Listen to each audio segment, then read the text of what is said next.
Bonjour à tous et toutes. Alors je sais pas si ça marche parce que je viens.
Bonjour à tous et toutes. On va peut-être y arriver cette fois-ci. Désolé.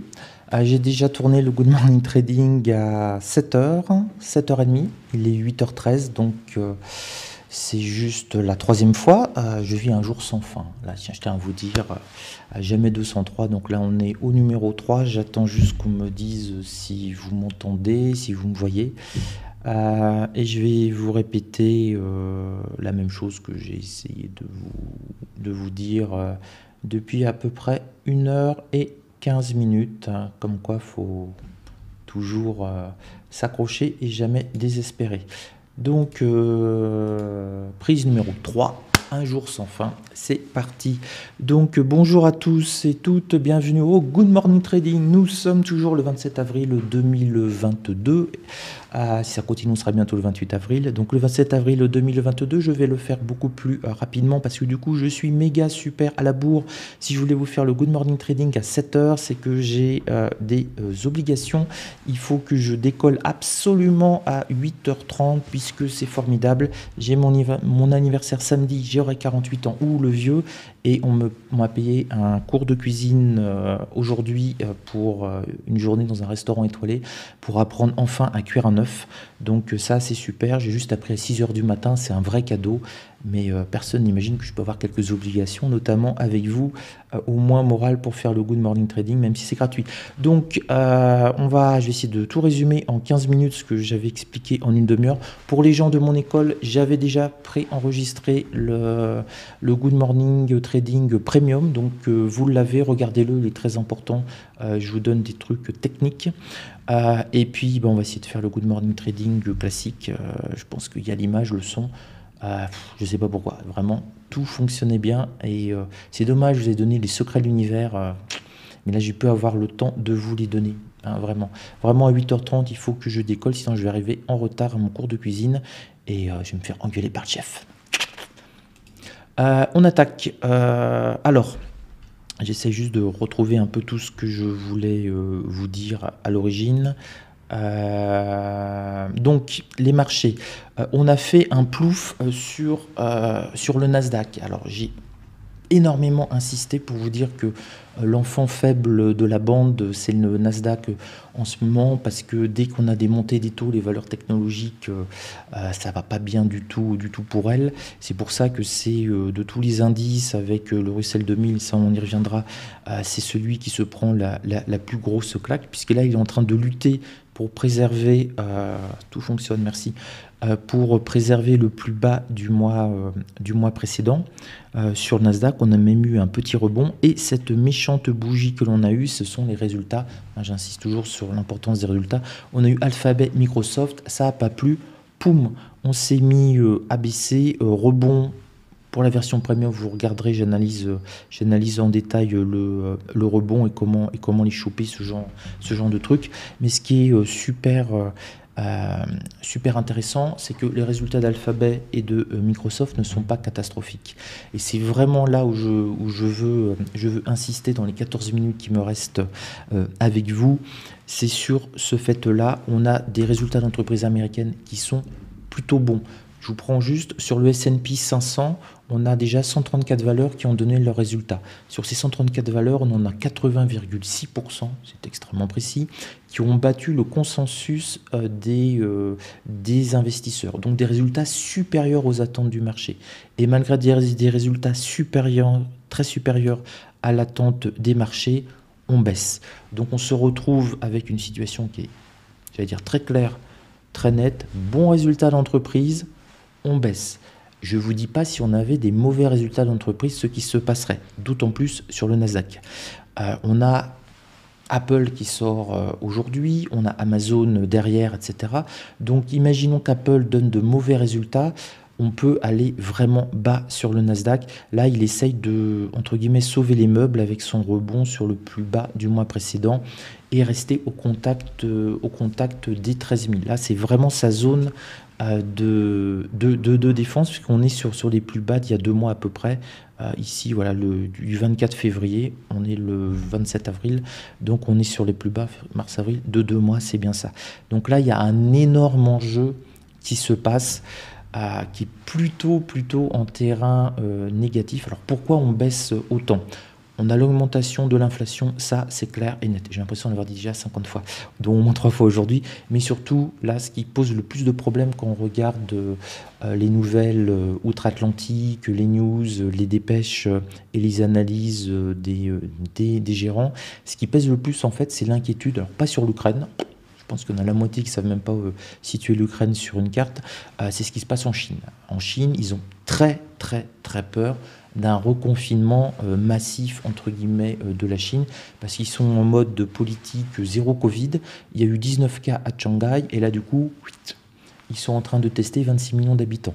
Et on croise les doigts, enfin du moins en tout cas tous ceux qui sont intéressés par une croissance économique mondiale raisonnable, capable de nourrir la population, tous ces gens-là croisent les doigts pour pas qu'ils trouvent 1000, 2000 ou 3000 cas de Covid, parce qu'ils sont capables de tout refermer.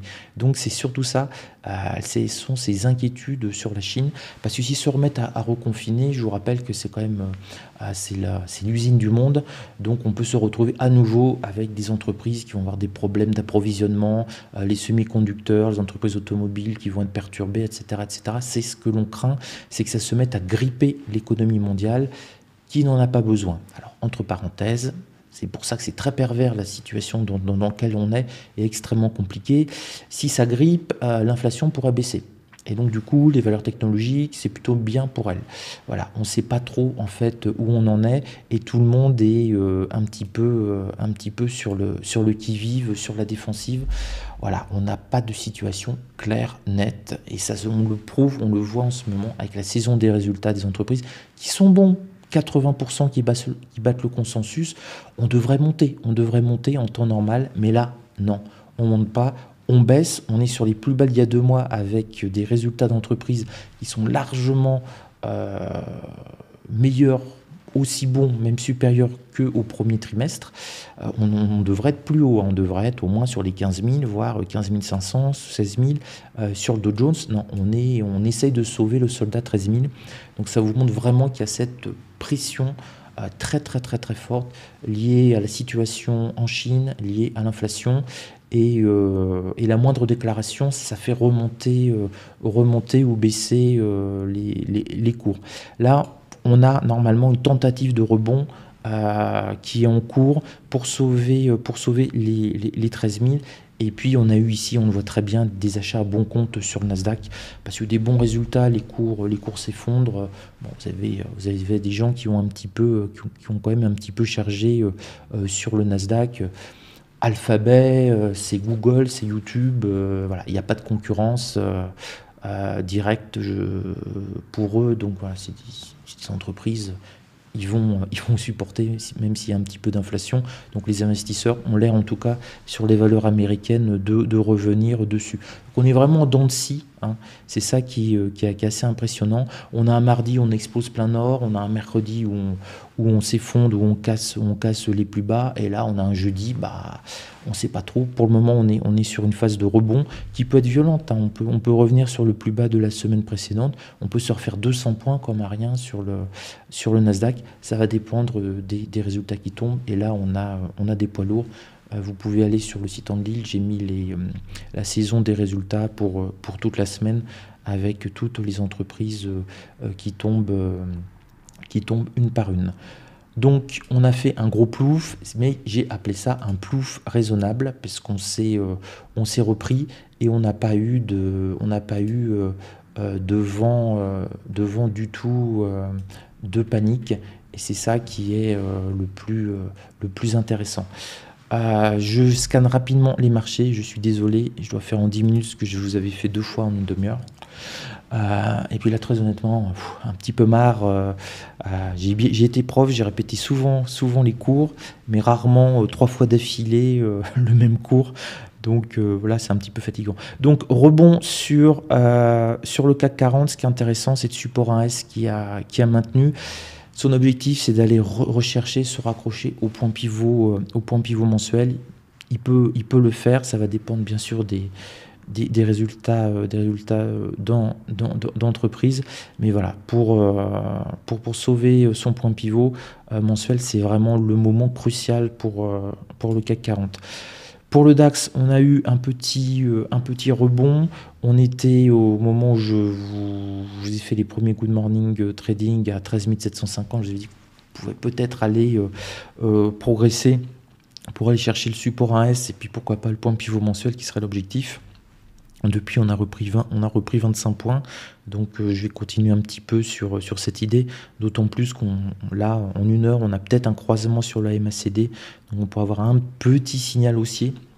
C'est quand même ultra fragile, il ne faut pas se précipiter. Là, on est sur du petit rebond technique, on n'est pas sur du rebond de news avec une bonne nouvelle ou des choses comme cela.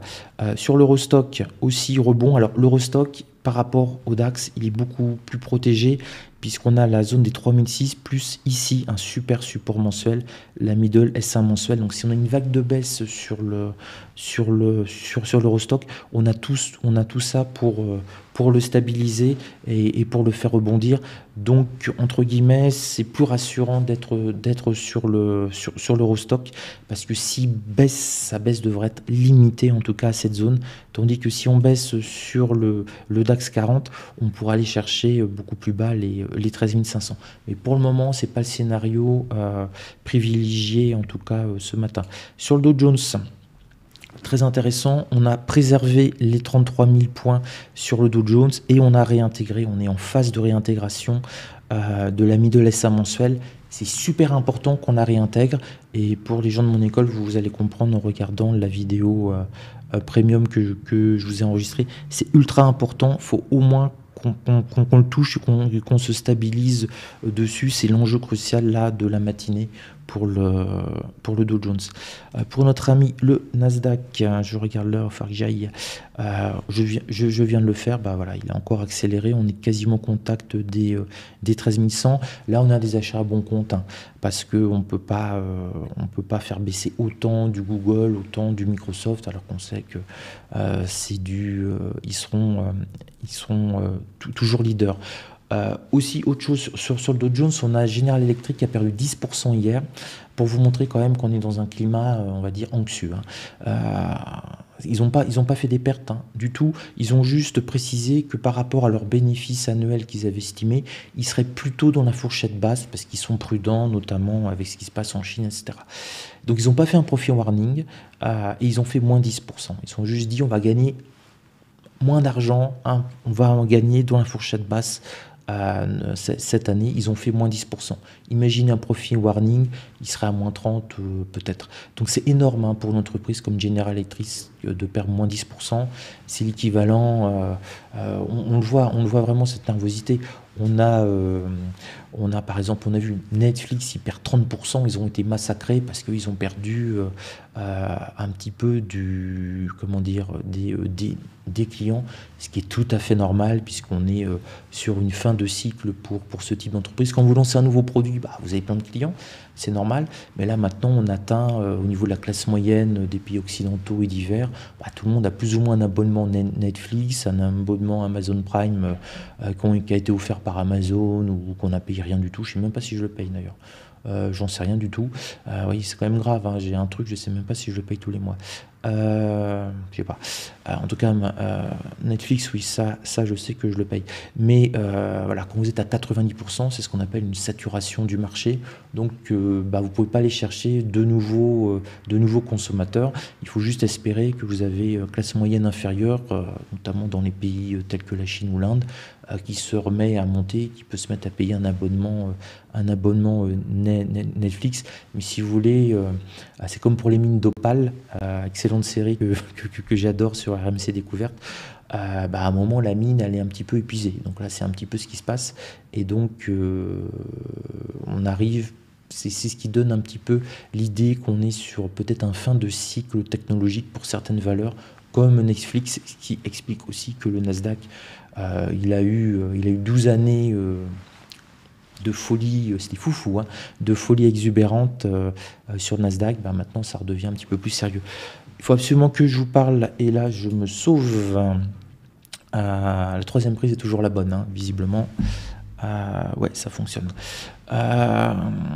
Sur le Russell 2000. Alors, le Russell 2000, on est pile sur le point bas d'il y a 2 mois. Et chose intéressante, on a touché, mais à l'unité près, alors à 1/10 près, puisque le Russell code de 0,10 en 0,10, on a touché pile la middle S2 mensuelle et on rebondit. Donc là, on voit que systématiquement, sur tous les supports mensuels, on a du monde qui se met à racheter. Pourquoi je vous parle du Russell 2000? Parce que ça, il va falloir le surveiller. Russell 2000, c'est 2000 valeurs américaines, c'est extrêmement large, c'est beaucoup plus large que le Nasdaq 100 qui a 100 valeurs, que le S&P 500 aussi.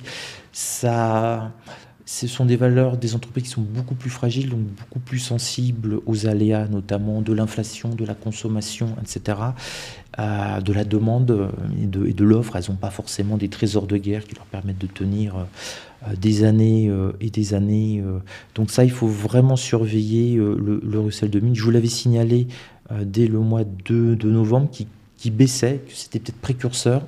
Donc là maintenant, le Nasdaq a rejoint, si j'ose dire, le Nasdaq a rejoint le Russell 2000 en étant vraiment sur les plus bas du mois de février, et on le voit du mois de février à 2022. Donc il a été précurseur, le Nasdaq a suivi. La grosse question, c'est est-ce que les autres indices comme le S&P 500 et surtout le Dow Jones vont aussi suivre ce schéma. Par rapport à mars, vous voyez, on devrait être 1000 points plus bas à peu près sur le Dow Jones. Donc le Dow Jones résiste quand même mieux. C'est ce que je vous avais indiqué il y a à peu près 15 jours.